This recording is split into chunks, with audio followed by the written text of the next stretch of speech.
Kislowitz, and welcome back to another episode of Leadership Lenses, a 15-minute podcast designed to support and hopefully inspire leaders attempting to improve Jewish day schools and Jewish education. Today we're going to focus on one of the most challenging areas that a head of school, principal, or executive director has to deal with, and that is your board. Now, there's a lot to say about boards.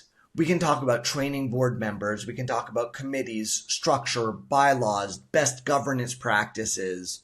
We're going to leave all of that on the side for today because I think first and foremost, we actually have to focus on the head, the executive director, the top professional in the organization, and what their attitude, what their approach is to their relationship with the board, how they see it, how they understand it.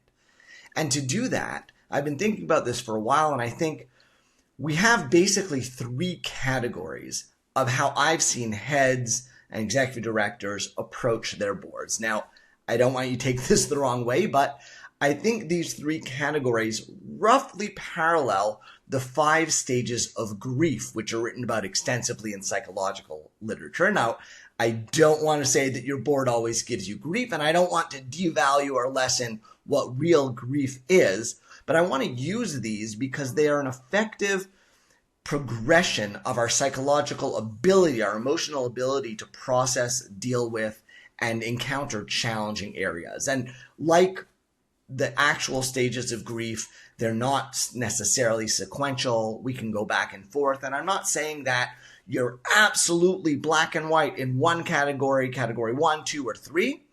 But I do hope that by outlining these 3, you'll get a little bit of a sense of where you stand and how you might want to develop your relationship and your approach, understanding of the role of your board going forward.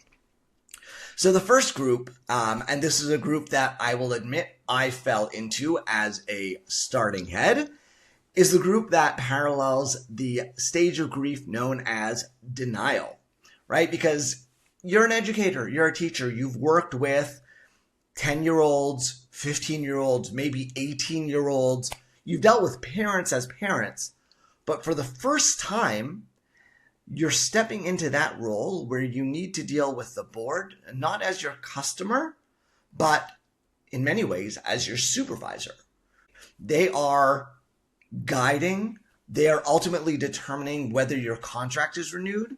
And that can be particularly scary, frustrating, annoying. I don't understand why these outsiders who don't spend any of their days in the school are making all these decisions. And so what I do as a head, and again, I will admit having spent some time in this place, is I pretend they don't exist, right? I know they're there. They're on my school stationery.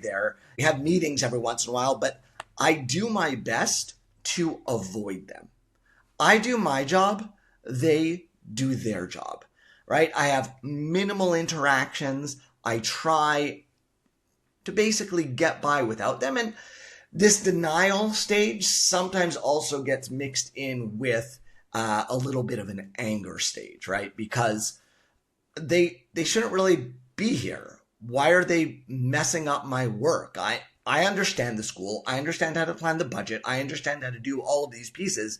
And I've invested years or decades of my life into preparing to do them. So this lawyer, doctor, business person that just showed up is going to tell me how to do that.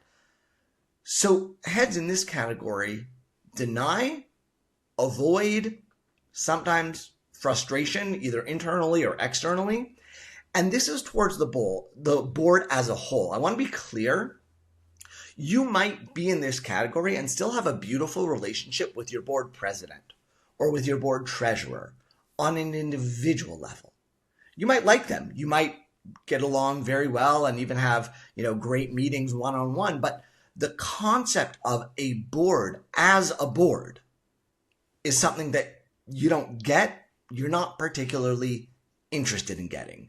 And again, without denying it, I was certainly in that stage for a while, and it served me because I basically ran the school the way I wanted and avoided any of what I felt was the overreach or meddling of the board. So we've got denial and we've got anger. Now, if you know your stages of grief, the next stage is bargaining, right? So I have seen a large, and this is probably the biggest category of heads, who fall into the bargaining stage with their board. Now, what do I mean by bargaining? I mean that, okay, I get that you're here. I'm not going to avoid you. I know that I have to give you the things that you need. So I've got to send out meeting agendas, schedule meetings. I've got to attend meetings. I've got to prepare a budget, and I've got to do what I need. And I'm going to give you what you want from me, board, right? We're going to have a little bit of a, tit for tat. I'll scratch your back, you scratch mine, bargaining relationship going on where I do what I need to make you happy. And I want you to do what I need to make me happy. Now, what I need to make me happy, first of all, please don't fire me. That's always a good one. And second of all, hopefully approve the budget and help out with the fundraising because, hey, you're the board, you fundraise, that's what I want. And we basically have this very transactional back and forth balance. Now, again, I might have beautiful relationships with individual board members, but the concept of the board, the idea of what a board is and why it even exists, that's totally transactional. I'll give them what they need. They'll give me what we need. We'll do very well. And this stage of bargaining often shifts and kind of goes back and forth with the next stage of grief, which, if you've been following along, is depression, right? So how does bargaining get into depression? Because I don't feel like I can change my board. I give them what they want. Hopefully, if I give them what they want, they give me but what I want. But let's say, and I've actually spoken to heads who have a board that numbers over 50 people, right? Not necessarily even a big school. So basically, my entire parent body is on the board. But it's not something I can necessarily change. I'm just going to figure out a way to get the budget through, to get some of them to help me fundraising. My executive committee might even be 20 or 30, but I can't change that. So as in depression, I kind of give up and say, okay, I'm going to deal with you very matter-of-factly. I'm going to be organized. I'm going to work within this system and these assumptions that we all walked in with. I'm going to make sure I don't get fired and hopefully that you do some fundraising. And that's as far as it goes. I'm still in my lane. You are in your lane. And when we will talk about those lanes, right? Head's got to stay in their lane. Board's got to stay in its lane. There's something to that. There are best practices about what we should each be focusing on. But what I found is that the people who speak extensively and really have their emotional focus on that lane side are either in the denial or in the bargaining camp, because they're either saying, board, stay in your lane, get away, not interested, you exist on an entirely different plane, or they're saying, board, look, I owe you ABC, you owe me DEF, I'll do this, you do that, but we don't have a real collaboration. Right? And if we get to that last stage, and this is most definitely the smallest group, but where it exists, it can be magical. And again, these are not black and white. You may slide from the first into the second to third and back. But if you've ever been to the third stage, I think it's perfectly characterized by the term acceptance. Now, I want to be clear. Acceptance is not the same thing as I said earlier when I was talking about depression. Depression means I believe I can't change the board. They are who they are. They've been this way forever. The bylaws are older than I am. And yes, I've worked with schools whose bylaws are older than I am. And I'm not quite as young as I used to be. It doesn't mean accepting that you can't change. It means integrating the idea that there is a role for a board, right? It's saying, I accept and I'm willing to take on board the idea, the concept that even though I'm a professional, I've done my BA, MA, doctorate, rabbinic ordination, decades of experience, there's something that the board might be able to bring, or that the board and I together can accomplish, that's of generative additional value. So I move out of this either rejection, denial, stay away, and out of this bargaining, I'll do my job, you do your job, never the twain shall meet, into this, I can live with the concept of the board. And again, I don't want to overplay this. We're not talking about grief, but we are, to be quite honest, talking about a certain acceptance of something that we don't like.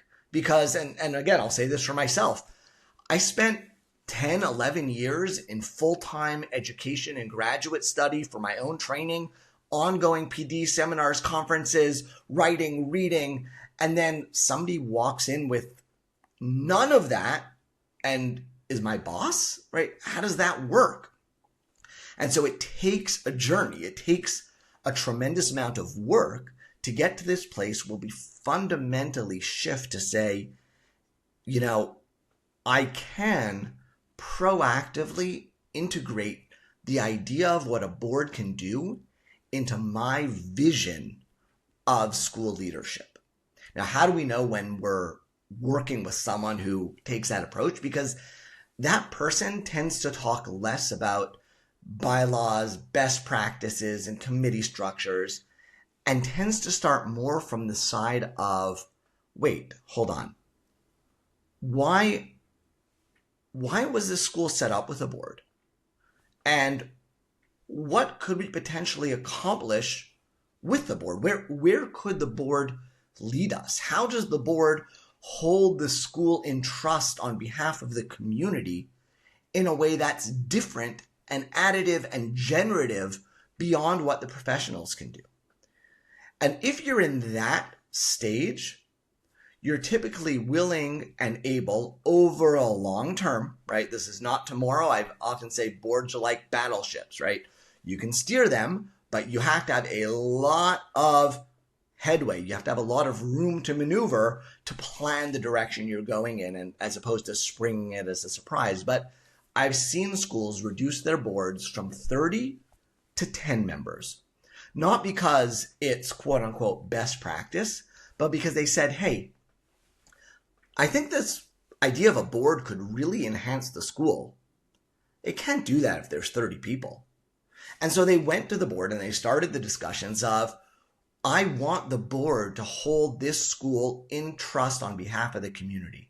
I want it to think strategically and to think from a 30,000 foot level of mission and vision that a professional cannot, by virtue of the mere fact that their day-to-day job is in the school. We need those insiders, outsiders to be able to give us that different perspective. And if the head expresses that acceptance and it's genuine, right? It's not the lead up to asking for a donation. It's actually wanting that sort of involvement. We can start building in that direction. Now, I want to be clear as we wrap up here in our three categories that I do believe it's the responsibility of the head, the professional leader, to move themselves towards this perspective, understanding, and attitude towards the board. I am by no means absolving any board member of bad practice, poor training, or anything else that might frustrate us on the professional side. Regardless of that, we are the professionals. And so we are the ones who have the knowledge, ability, and focus to be able to say, okay, well, where can we go here? And how can we hopefully become a little bit more self-aware of our own perspectives, our own attitudes towards the board, and work ourselves through to the point where we can turn to the board and say, hey, it's not something that I'm either avoiding or just trying to deal with, but a tool that can actually enhance the success of the school. Now, again, it sounds good on paper. I know from my own experience and that of many that I've worked with that it takes a tremendous amount of work to get there. But I want you to try this out as an experiment. Just think back for yourself on these three categories: the denial, avoidance, the bargaining and depression, or the acceptance and integration. And honestly ask yourself where you're holding right now. Once you've done that, you might find that a lot of your other board questions and challenges are brought into a very different sort of relief. Try it out. Let me know how it goes. You can reach me, Barry Kislowitz, on LinkedIn, Leadership Lenses on Substack, or kislowitzconsulting.com.